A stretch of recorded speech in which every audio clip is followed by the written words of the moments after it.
भगवान की आंखों से तू बच नहीं पाएगा, तू बच नहीं पाएगा। अरे ओ अज्ञानी मत कर नादानी। आप स्थान की मर्यादा रखिए। सास हो, सास की मर्यादा रखिए। ससुर हो, ससुर की मर्यादा रखिए।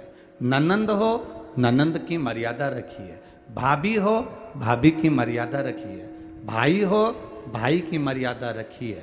भीष्म पितामह अगर अपनी मर्यादा रख लेते और उस जगह पर भीष्म पितामह थे, घर के सबसे बयो, सबसे वृद्ध, सबसे बड़े, अगर एक बार उठकर कह देते दुशासन चीर छोड़ बहू का, द्रौपदी के चीर को हाथ मत लगा लेना दुशासन, और द्रौपदी से कह देते बेटी आओ यहां बैठो, बैठ जाओ, अपनी गांधारी सास के पास जाकर बैठ जाओ, रोमती उसके पास जाकर बैठो, तो दुशासन और दुर्योधन की हिम्मत नहीं होती कि वो चीर खींच लेते। पर मर्यादा हट गई थी।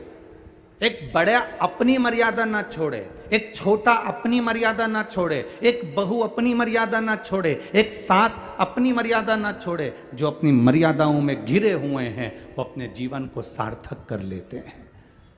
ड्राइवर की सीट पर किसी को गाड़ी चलाना नहीं आती, बस का ड्राइवर बस लेकर आया, चाय पीने के लिए नीचे उतर गया, उसकी सीट पे कोई दूसरा चढ़कर बैठ गया, किसी को नहीं मालूम कि ये ड्राइवर है कि नहीं। कोई वहां से निकल कर जा रहा था और उसने कह दिया ड्राइवर साहब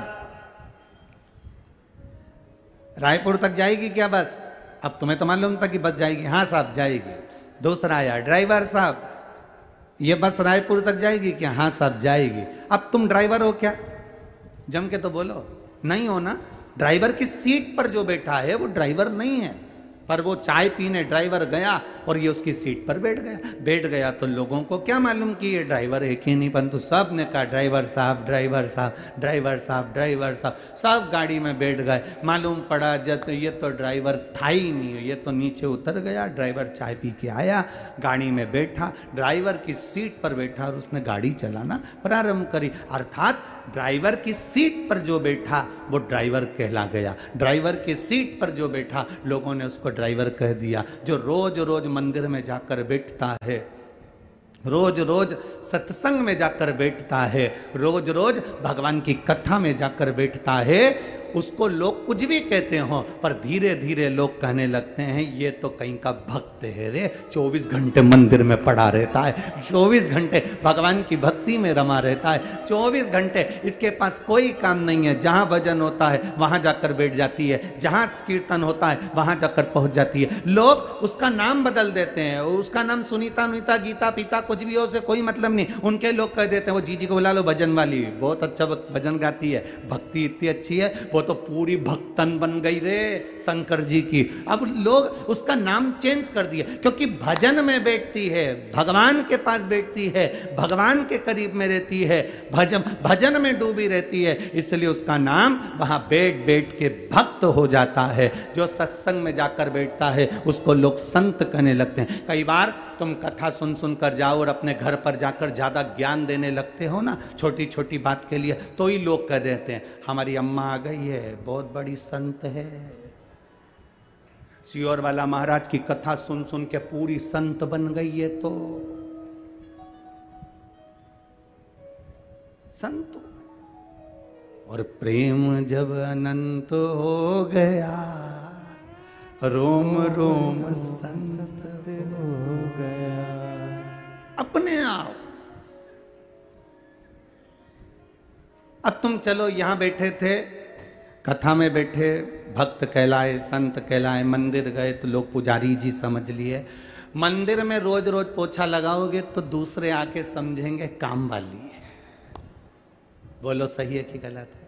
कि मंदिर में नौकरी करती होगी, पर तुम्हें मालूम है कि मैं नौकरी किसी की नहीं कर रही, मैं तो नौकरी मेरे देवाधिदेव महादेव की कर रही हूं, उसके सिवाय किसी की नहीं कर रही। मैं तुम्हें नौकर समझा। स्थान जिस जगह पर तुम बैठ रहे हो उसकी कीमत देखिए कितनी है। अब चलो तुम जाके मदिरा की दुकान पर, दारू की दुकान पर जो नींवी पीता, मत पिए, पर मदिरा की दुकान पर जरा रोज जाके शाम के टाइम खड़ा हो जाए। मत पिए, पर लोग क्या कहेंगे, राम सिंह का छोरा, वो नाथुराम की औलाद, वो उसका भाई, पक्का बेवड़ा, 4 बजते नहीं और दुकान पे खड़ा मिल जाता। उसने कभी नहीं पी, पर वहां खड़ा था तो नाम उसका आ गया। उसी तरह हम अगर भगवान की भक्ति में खड़े भी हो गए, भगवान के भजन में जाकर खड़े भी हो गए, उसकी भक्ति में जाकर खड़े भी हो गए, भले हमने कथा सुनी ना सुनी, हमने भजन किया ना किया, हमने दान किया ना किया, हमने पुण्य किया ना किया, हमने संकीर्तन किया ना किया, हमने शंकर जी के मंदिर में 1 लोटा जल चढ़ाया ना चढ़ाया, पर हम रोज अगर भगवान की कथा में जा रहे हैं, रोज भजन कर रहे हैं, रोज कीर्तन कर रहे हैं, रोज मंत्र जाप कर रहे हैं, रोज मंदिर जा रहे हैं, तो हमारा भी नाम उसकी लिस्ट में जरूर आ जाता है, भले हमने पुण्य करा कि ना करा, पुण्य की लिस्ट में आ जाता है। एक नहीं पीता और दारू की दुकान पर खड़ा है तो उसका नाम आ गया।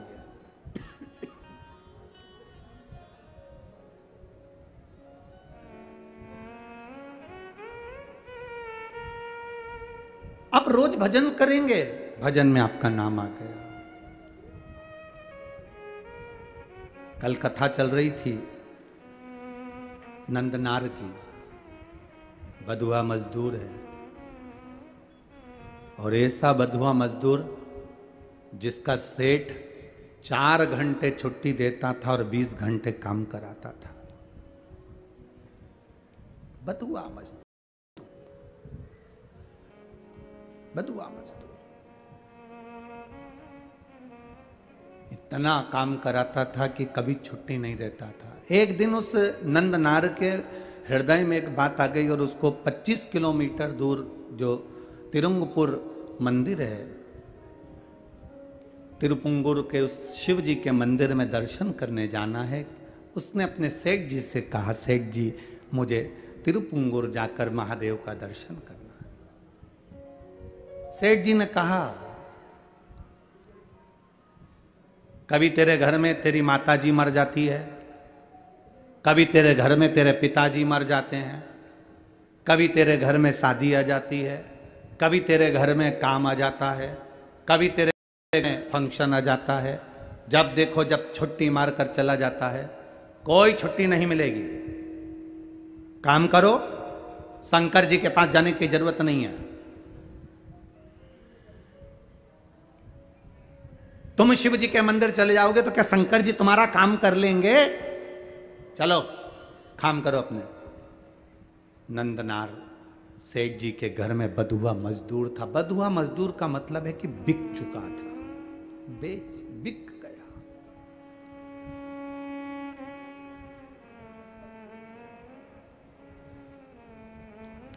बिक गए। और कल आपको कथा में कहा था, बिकना ही है ना तो संसार के लोगों के हाथ में मत बिकना। अगर बिकना है तो मेरे महादेव के चरणों में जाकर बिक जाना, बिक लो।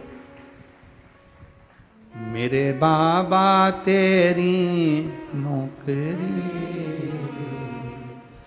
सबसे बढ़िया है, सबसे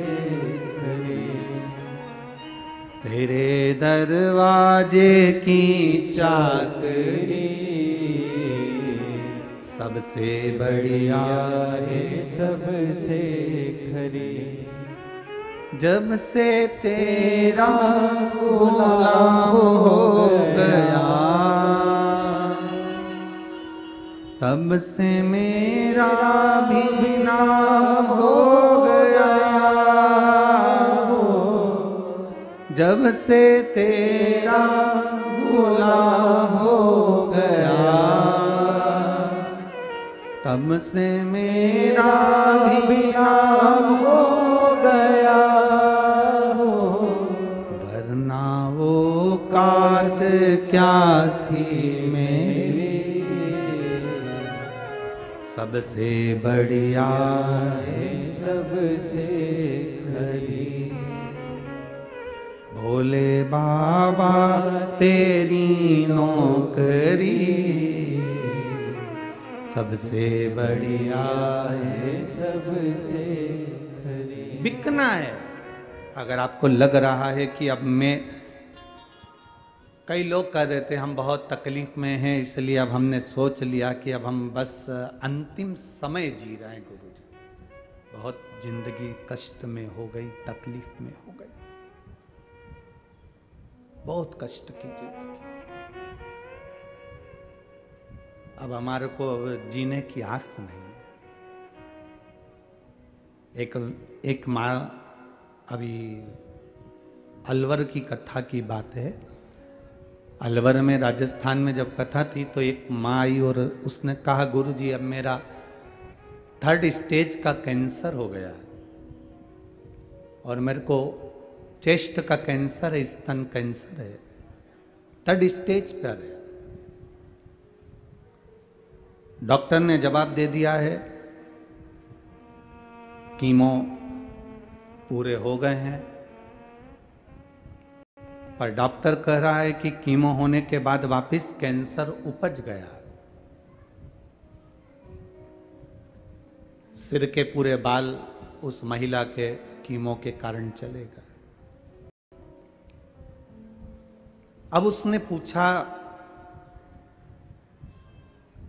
हम लोग अधिक मास सावन के महीने में अनुष्ठान ज़्यादा रहते हैं, पूजन ज़्यादा रहती है, तो 3-4 दिन तो हम किसी से मिलते नहीं, यजमान परिवार से भी नहीं मिलते, ये नियम है हमारा।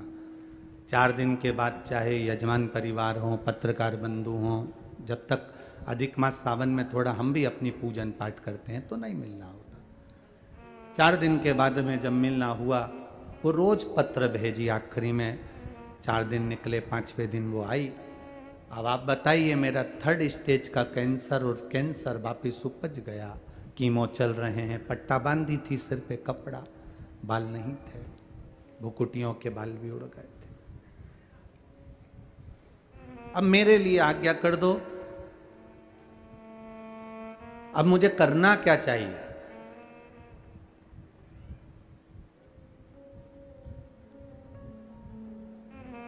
क्या करूं मैं? हमने कहा कुछ मत करो, डॉक्टर जो दवाई दे वो खाओ और अब खुद को, अपने आप को, अब परिवार वालों का मत समझो, अब अपने आप को महादेव को समर्पित हो जाओ कि अब तू जैसा रखेगा रख ले। उसका आचमन, 1 लोटा जल चढ़ाना, आचमन करना, कहा गुरु जी शरीर, मेरे बच्चे मुझे यहां तक लेकर आ गए, अब ये शरीर ऐसा हो गया कि चल भी नहीं सकते, चल भी नहीं सकते। हमने कहा शिव जी के मंदिर पहले गए हो? गुरु जी पहले तो हम कभी मंदिर नहीं गए, पर जब से बीमारी का मालूम पड़ा है तब से मंदिर तो हम जा रहे हैं, शिव जी को जल चढ़ा रहे हैं, पर बीमारी अभी भी बनी हुई है। हमने कहा कोई बात नहीं, अब तुम जल चढ़ाने नहीं जा सकते, कोई बात नहीं, अगर तुमने 1 महीना भी पहले जल चढ़ाया है, 15 दिन भी चढ़ाया है, 20 दिन भी अगर तुमने जल चढ़ाया है तो चिंता मत करना, उसने तुम्हारा हाथ पकड़ा है, तुमने 10 दिन उसकी सेवा करी है तो वो 10 साल तुम्हारी सेवा करने को तैयार बैठा है, चिंता मत करना, छोड़ दो। और उस पर अब अपने आप को हम परमात्मा पर छोड़ क्यों नहीं देते? एक घड़ी ऐसी हो, एक पल ऐसा हो, उसमें परमात्मा पर छोड़ दिया जाए। एक किसी ने पत्र लिखा है,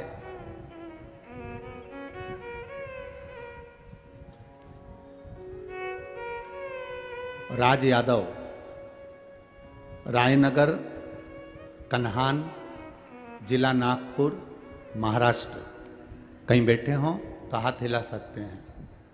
राज यादव गए, कहीं बैठे हैं? जहां बैठे हैं उधर दिख गए? हाँ ठीक है, हाथ हिला दो। राज यादव, राज यादव, रायनगर, कन्हान, जिला नागपुर, महाराष्ट्र, पिन नंबर ये है, फोन नंबर ये है। गुरुजी, मेरा परिवार पूरा शिव जी की आराधना करते हैं, माता पिता सभी लोग शंकर की आराधना में डूबे रहते हैं। एक कोल इंडिया की गवर्नमेंट जॉब होती है गुरुजी, जो कि बड़ी संघर्षपूर्ण जॉब है और बड़ी कठिनता से मिलती है। शुरू से मेरी इच्छा रही है कि इस कोल इंडिया कंपटीशन एग्जाम में मैं पास हूं और कैसे भी मेरा रिजल्ट आए और मैं उत्तीर्ण हूं और इस कंपनी में, इंडिया की ये जो पावन कंपनी है माइनिंग सरदार की जो पोस्ट होती है, उस पोस्ट पर मैं पहुंचूं। बहुत मेहनत करी, कोई रिजल्ट सामने नहीं आया। तब शिव महापुराण की कथा सुनकर आप कहते हो शिव जी पर छोड़ दो, मेहनत आप करो, कर्म आप करो, पढ़ाई की तैयारी आप करो, बाकी का महादेव पर छोड़ दो, अपने कर्म को जरूर करो। और वो मैंने किया, पढ़ाई की तैयारी करी और खूब मेहनत करी। तब मैंने 27 अप्रैल को आपके कहे अनुसार बाबा देव अधिदेव महादेव को बेलपत्र में शहद लगाकर बाबा की कृपा से 14 मई को एग्जाम दिया, जिस एग्जाम में कई लोग बैठते हैं पर रिजल्ट सबका शून्य आता है। और बाबा की कृपा से ऑल इंडिया रैंक 33 मेरा आया और बाबा की कृपा से मैं माइनिंग सरदार के पद पर नियुक्त हो गया। मैं बाबा को यहाँ प्रणाम करने के लिए आया हूँ, यही शिव कृपा। साधुवाद है बाबू, आपको बैठ जाइए। हर हर महा। आपका लक्ष्य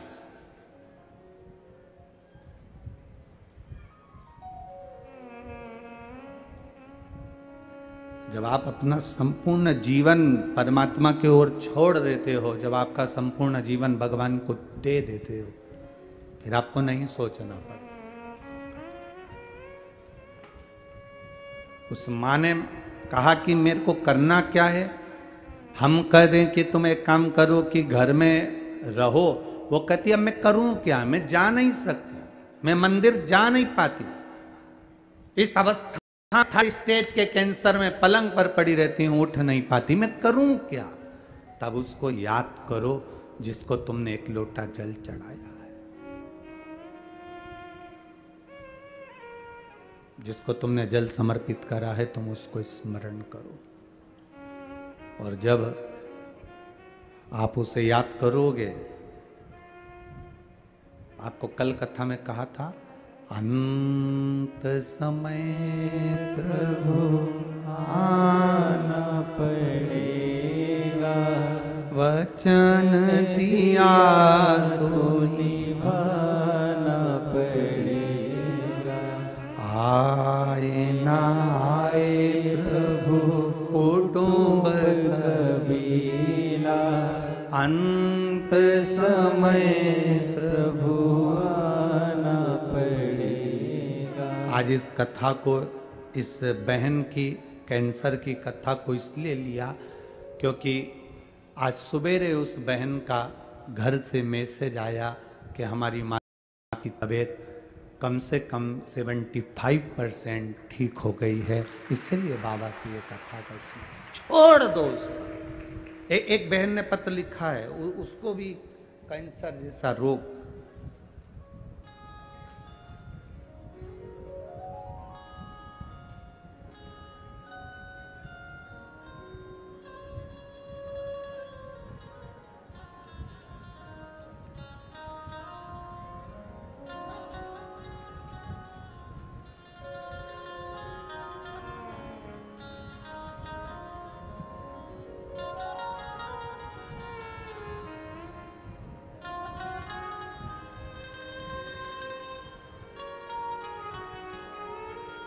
मीना यादव।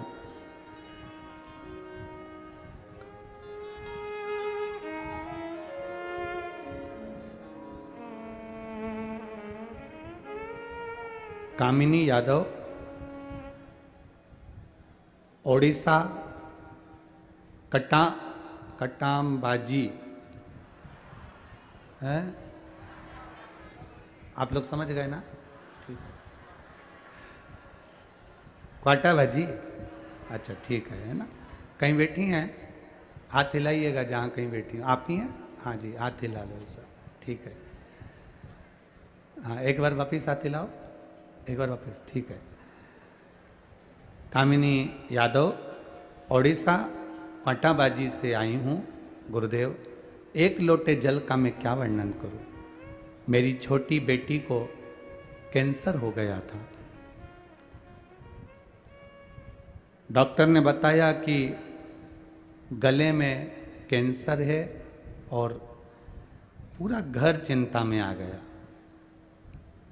रायपुर में उसका इलाज हुआ, संजीवनी हॉस्पिटल में इलाज करवाया। कैंसर में कोई आराम नहीं लगा।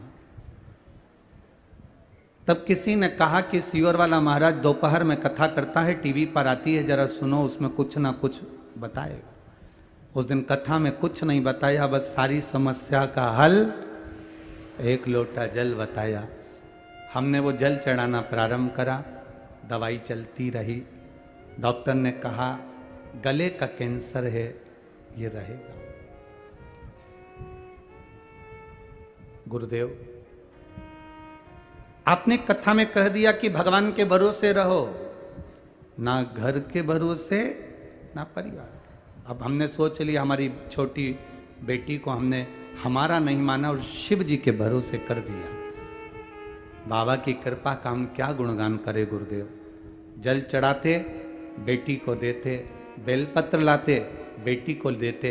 जिस गले से कुछ ना उतरता वो जल बाबा का उतरता, और बाबा की कृपा से आज मेरी बेटी ठीक है, इसलिए मैं बाबा को नमन करने के लिए आया। आराम है उसको? हाँ जी, हाथ हिला दो एक बार, हर हर महादेव। ये करुणा बैठिए, ये उदारता,